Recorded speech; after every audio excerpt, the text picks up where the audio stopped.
Carl, thanks for doing this. Are we rolling? And maybe just a small step backwards so you're on my hip. There we go. Gotcha. All right, counting down in 3, 2, and 1. Welcome into Navy Marine Corps Memorial Stadium, where the Navy midshipmen are set to kick off against UAB. Happy Veterans Day.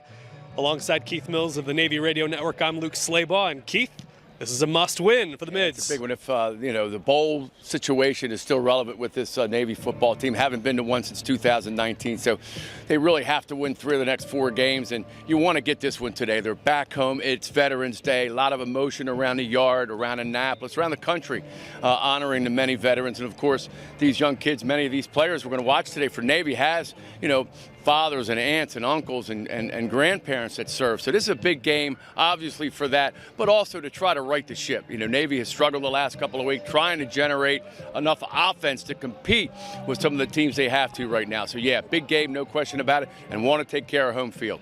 Defensively, Navy coming off of an out-of-character performance, surrendering 32 points to Temple last week, and this week will be no different of a challenge going up against an extraordinary Jacob Zeno of UAB, a transfer quarterback, completing an extraterrestrial 75% of his throws, 4th best in the country. Yeah, every week there seems to be another quarterback that can put up big numbers and can stretch the field, and also, like E.J. Warner last week, run the short passing game. Jacob Zeno started his college career at Baylor, went to John Jay High School in San Antonio, Texas, stayed local in Texas, and then transferred 2 years ago to Alabama, Birmingham. Now his coach, of course, is Trent Dilfer, who our fans in Baltimore are familiar with, led the Ravens to the 2000 Super Bowl championship. Got to know Trent real well back in those days, and it's interesting to see now how this offense under Jacob Zeno has kind of evolved since the start of the season.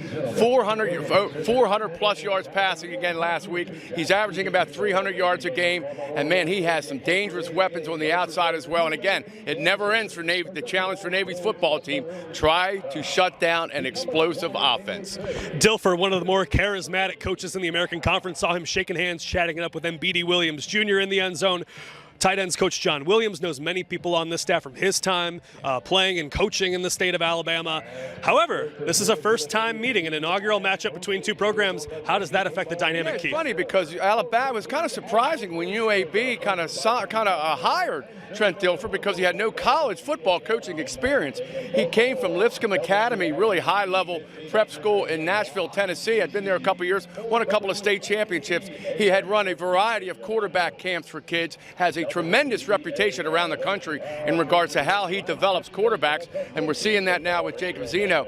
Defensively, it's a different story for them. They give up some yards rushing, they give up some points, but they outscore teams so far this year. They still have a losing record, but it'll be interesting to see how Trent's defensive staff today handles a Navy offense that has struggled on the ground, but last week was productive in the passing game. So it'll be an interesting scenario how Grant Chestnut and Brian Newberry attack their defense today.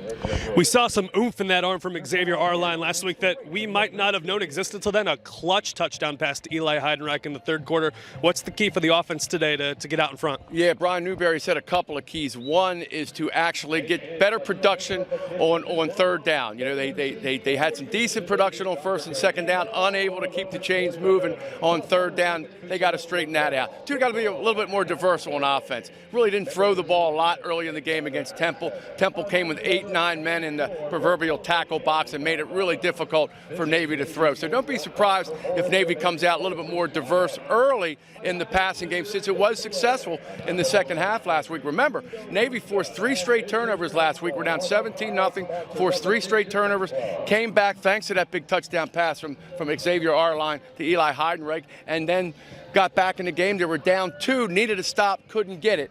But look for them to kind of be a little bit more diverse on offense today. Navy, the only FBS program to start 4 separate quarterbacks this season. Xavier Arline will be my pick to click on offense. Keith, give me offense and defense. I was going to take Xavier Arline. I'll go with Alex Texa.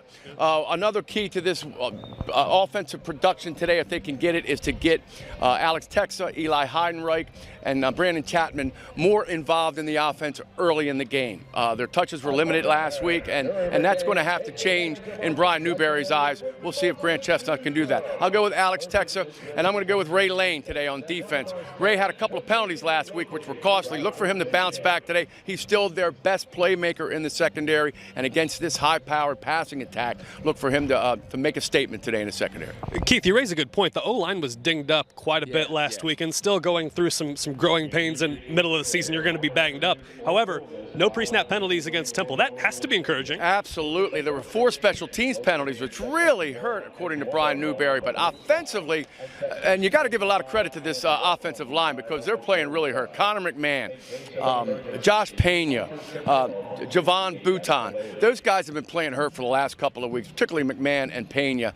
And, man, you know, we're on the sidelines, and you can see them come off and grimace in pain after every possession, yet they keep going back out and gutting it out and playing. Let's hope today that they can have success, try to find some rhythm in that offensive line. That was a good piece of information about no offensive false starts last week, which had been an Achilles heel as well. Now you got to shore up the penalties on special teams and take care of business on third down on defense. Last week they were great on first and second down. Couldn't get off the field, which has really been rare for this defense all year. Man, they've been rock solid in terms of getting off the field on third down, but they did create 2 turnovers in the defense, 1 on special teams. We'll see if they can produce that again today. Penalties aside, I feel like I've seen a lot of leadership on special teams. For example, Jaden Umbarger not assuming a fair catch, getting up real close in the receiver's grill, recovering a fumble on that same play. Seems like they're playing with a little bit more vigor than we might have been used to. Yeah, special teams has been rock solid since Jump Street this year. Last week with the penalty was an aberration. But you mentioned Jaden. He's going to be one of the subjects of my network pregame show today. He's just a unbelievably young man. Went to Archbishop Spalding High School, not far from here. Went to see their high school team play last night. You know, he's a senior captain. He's a scholar athlete. He's everything you want in a future Navy officer. And you know what these kids do not do? They don't pout. They don't get down when they lose a game or something happens. They take a step back. They regroup and they come back like the classy young men they are. So we'll see how that plays out today. Final thoughts. Keys to just getting back on the wagon and rattling off 3 in a row. Got to get back again. You hear this. The coaches talk a lot about getting back to playing Navy football. That's what they have to do. Again, they tried to do that last week with the triple option. Didn't have a whole lot of success with that. Look for them today to try to get more diverse in the passing game, maybe some quick, flat passes. Xavier threw the ball downfield well, maybe move him out in the pocket a little bit, try to create some mismatches on the outside. We'll see that. One other thing I want to mention today, too. Navy will be without their place kicker, Evan Warren, and for good reason. He's not hurt. He hasn't been kicked off the team. He is interviewing for a Rhodes Scholarship, probably as we speak right now, Luke, in Washington, D.C. There have only been 2 other Navy football players in the unbelievable history of this school and this program to earn a Rhodes Scholarship. Evan, who grew up in Westminster, Maryland, not far from here, just one of the greatest young men I have ever been around. Best of luck to he and his family, and hopefully we'll get some good news when the day ends. Best of luck to Evan, and if I'm not mistaken, could be the first Rhodes Scholar from Navy football since the 40s? 1947. Admiral Stansfield. That's going back a ways. And the other one was back in 1923. Now, there has been about 6 Rhodes Scholars in the last 8 years here from the Academy. But Evan would be the first football player since 1947. An elite company there. I believe there's one other midshipman interviewing who is a women's rugby player. Name escapes me at the moment, but just that shows tremendous. What an honor. The caliber of student athlete here at the Academy. I just got done covering the Veterans Classic last night, going marathon till 1 in the morning. Yeah. But Temple, College of Charleston, Duquesne all said you got to be brilliant to go here. You got to have that. One of the great events in college basketball, no question about it.